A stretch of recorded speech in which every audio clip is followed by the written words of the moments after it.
our rearview mirror. It's not any fun. Like, after we see this, we know it's too late. We're just a lost cause.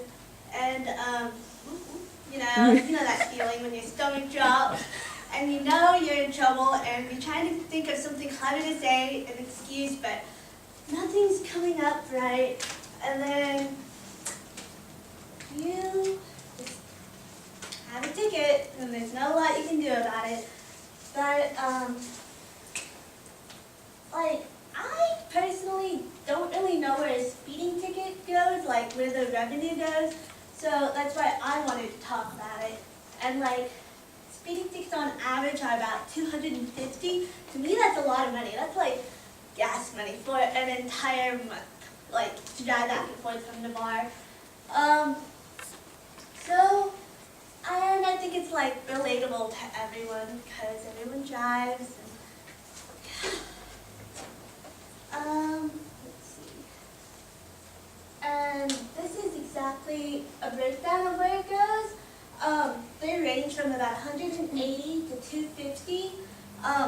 It's actually weighted on like each mile on how much you are exceeding. And the base price is $7.70 per kilometer that you're exceeding. The average is about $10 per mile you're exceeding. But they normally don't pull you over if you're going like 2 miles over. So it's normally about 10 miles that they would pull you over, that it's worth it. And then on average it takes about like 10 to 12 minutes to get a speeding ticket, although it feels like so much longer because you're just sitting there in the car. There's not a lot to do.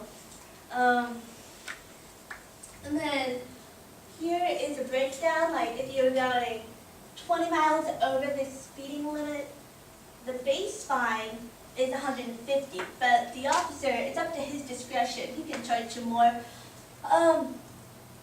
with like court costs and victim subcharges, which is $31, and then justice services subcharge, and all of that can equal to $304 if you were going 20 over.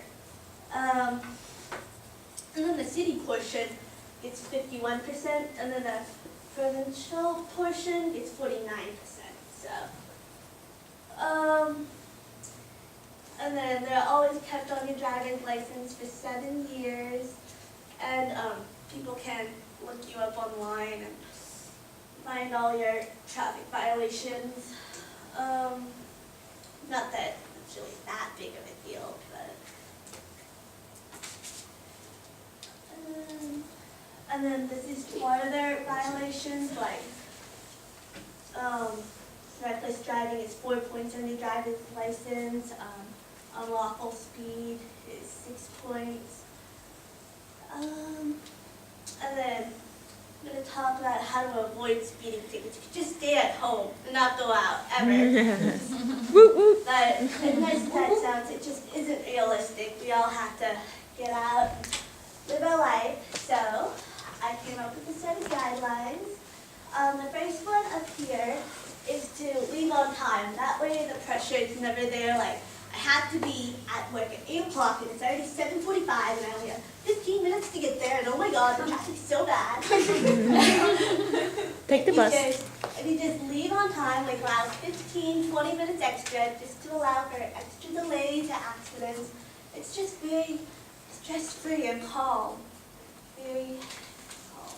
And then another one is to stay on the right side of the road. That way, like, it's a slower set limit that normally people aren't going to come up behind you and ride your butt for like 15 miles. They're going to hop into the left lane. And that way, you can just allow the other people who want to speed in the left lane. And then up here is our friend who's riding her butt all the way down the 3 Mile Bridge. Just because he's behind you and you're in the fast lane doesn't mean you have to accelerate. I mean, it's just, sometimes you can just avoid angry drivers and hop into the right lane. Just, it's easier on yourself. And then you have to watch out for bends and forks and turns in the road because cop cars love to hang out there because after you see them, they've already seen you and you're dead. And if you do choose to speed, it's best to speed in a pack. Don't be the first one. No. Because he's already seen you. Delete what Don't be she the last said. one, because he'll catch you. And then you never want to ever speed in a school zone or working construction because those are often double fines. And then residential, that's a lot more over. Like, I think it's $5 extra aside from your base fee, and sometimes the officer will tack on court fees. So, speeding tickets just aren't fun, they're a hassle. It puts a damper on your day. So, don't be one of the don't be one of the 100,000 people a day that get speeding tickets. Make it a good day and don't let that ruin your day. And I hope after a few of these guidelines you can remember on the road and not get a speeding ticket in the future.